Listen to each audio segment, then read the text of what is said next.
And नमस्कार everyone. आज हम बात करेंगे जो पेट में आपके कांस्टेंट बर्निंग बनी रहती है या जलन आपको फील होती है, एसिडिटी फील होती है, उससे आपको कैसे निजात पाना है या राहत पानी है। कुछ टिप्स मैं बताऊंगी, लेकिन पहले ये जानते हैं कि बर्निंग को आपको कैसे हटाना है या एलिमिनेट करना है। सबसे पहले अपने फूड चॉइसेस को देखिए कि आप खाते क्या हो सकता है आप बहुत स्पाइसेस खाते हो, बहुत लाल मिर्ची खाते हो, हरी मिर्ची खाते हो, क्योंकि इनसे भी जो एसिड है वो बनता है और ऊपर की तरफ खिंचता है। पीएच हमारा ख़राब हो जाता है और HCl सिक्रीशंस बढ़ जाती हैं पेट में, जिसकी वजह से आपको बर्निंग फील हो सकती है। तो आप पहले खुद रूल आउट करें कि आपको कौन से खाने से दिक्कत होती है।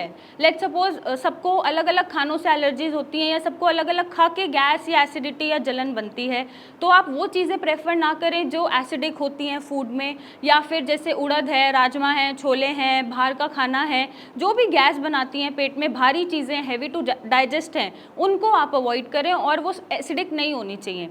तो पहले आप खुद देखें कि आपकी बॉडी किसको खा के क्या रिएक्ट करती है। अगर एग्जाम्पल लूँ, जैसे मुझे मशरूम खा के एलर्जी हो जाती है या वॉमिटिंग आती है या जलन बनती है या मैं मशरूम से एलर्जिक हूँ, तो मेरी बॉडी को पता है कि मैं मशरूम नहीं डाइजेस्ट कर सकती। ऐसे ही सबकी बॉडी का अलग अलग एक क्राइटेरिया होता है, सबकी बॉडी अलग तरीके से रिस्पॉन्ड करती है। तो आप पहले देखें कि आपको क्या स्पेसिफिकली खाने से बर्निंग हो रही है या जलन हो रही है, और फिर आप उसका सेवन ना करें।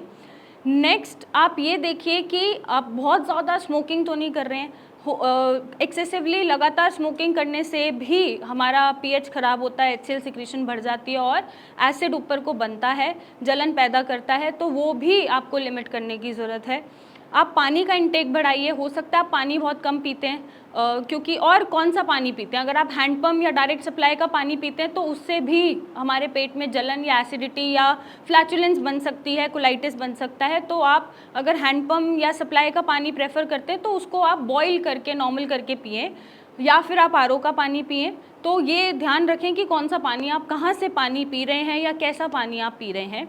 नेक्स्ट, अगर आप बहुत चाय पीते हैं, क्योंकि लोगों को मैंने देखा है कि दिन में 8-10 चाय पी जाते हैं, तो चाय पत्ती जो चाय में डलती है वो भी एसिडिटी जलन पैदा करती है, तो आपको वो भी कम करने की ज़रूरत है, लिमिट करने की ज़रूरत है, ताकि जलन आपकी ठीक हो जाए। नेक्स्ट, आप ध्यान रखें कि आप खाना कैसे कैसे खाते हैं। कहीं मॉर्निंग ब्रेकफास्ट आप 8-9 बजे कर लेते हैं, फिर उसके बाद लंच आप 3-4 बजे करते हैं, या फिर डिनर आप 10-11 बजे करते हैं। तो इतना जो गैप है खाने में वो नहीं होना चाहिए, और डिनर आपका स्पेसिफिकली इतना लेट नहीं होना चाहिए।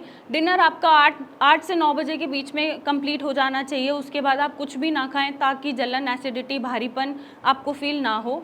और फ्रूट्स आप कौन से खा रहे हैं। बहुत ज़्यादा सिट्रस फ्रूट्स खाने से भी कभी कभार जलन और बर्निंग बन जाती है, तो आप उसको भी लिमिट कर सकते हैं, और आप खुद ही रूल आउट कर सकते हैं कि कौन से फ्रूट से आपको क्या दिक्कत हो रही है।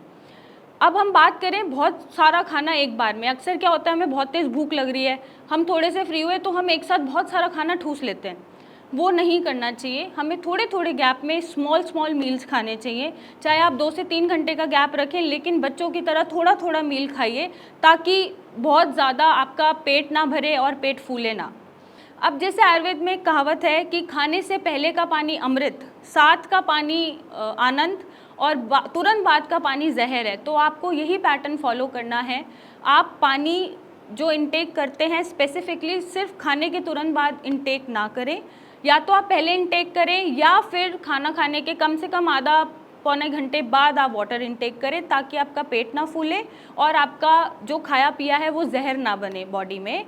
नेक्स्ट, आपको ध्यान रखने की ज़रूरत है कि कहीं आप ऐसी कोई मेडिसिन तो नहीं खा रहे हैं बिना डॉक्टर से पूछे या कंसल्ट करें, जो आपके पेट में जलन दे रही है। क्योंकि कई बार कोई कॉम्बीफ्लेम खा ली या कोई पेन किलर खा ली या डोलो भी खा ली, उससे भी हमें एसिडिटी और जलन बन जाती है। तो आपको ये ध्यान रखने की ज़रूरत है कि आप कौन सी मेडिसिन इंटेक कर रहे हैं। नेक्स्ट, आप ये ध्यान रखें कि आपकी नींद पूरी हो और एक आपका बॉडी का रिदमिक साइकिल बने, क्योंकि आप कई बार रात को नहीं सोए, सुबह उठ के पेट में जलन है, एक अजीब सा नॉजिएटिंग फील हो रहा है, तो वो अक्सर हमें तब होता है जब हमारी नींद पूरी नहीं होती और इंडाइजेशन हम फील करते हैं, स्टूल्स पास नहीं होते, कॉन्स्टिपेशन हमें हो रहा होता है, क्योंकि हमारी जो एक बॉडी की साइकिल है वो बिगड़ गई है। क्योंकि ये 12 घंटे का क्लॉक चलता है, बॉडी को पता है कब समय पर क्या करना है, कौन से समय पर क्या करना है। जब ये डिस्टर्ब हो जाता है तो भी आपको अनईजीनेस और कंफर्टेबल नहीं फील होता है। तो ये भी आप मेंटेन करके चलें। स्ट्रेस और एंशियस आप अगर बहुत रहते हैं तो काइंडली उसको कम करें और अपना वेट मेंटेन करें।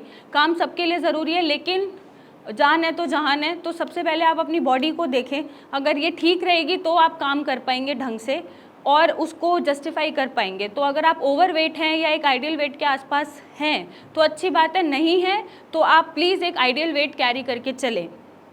अब हम बात करते हैं कि टेम्परेरीली अगर जलन हो रही है आपको, कुछ दिनों के लिए हो रही है, तो ठीक है, आप इन नुस्खों से इसे सॉल्व कर सकते हैं। या अगर नहीं आराम मिल रहा तो आप पेंटॉप खाने से पहले या कोई भी ट्रीटमेंट लेने से पहले सिर्फ आधी चम्मच बेकिंग सोडा जो घर में मिलता है उसको आप 1 गिलास पानी में पी के देखिएगा, आपको रिलीफ जल्दी मिल जाएगा।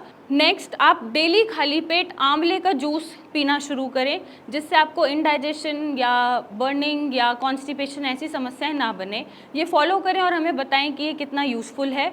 और अगर लंबे समय से ये प्रॉब्लम आपके बनी हुई है, जैसे उल्टी आना या फिर कॉन्स्टेंटली नोजिया फील होना, जलन ही नहीं हटना, कॉन्स्टिपेशन या भूख ना लगना, वेट कम हो रहा है, वेट बढ़ रहा है, ऐसे कोई भी अनयूजुअल सिम्टम बॉडी में दिख रहा है, तो ये हाई टाइम है आप चेकअप कराएं, डॉक्टर को कंसल्ट करें, जो वो टेस्ट लिखते हैं आप उनको करा के देखें, कहीं कोई और बीमारी उत्पन्न ना हो रही हो।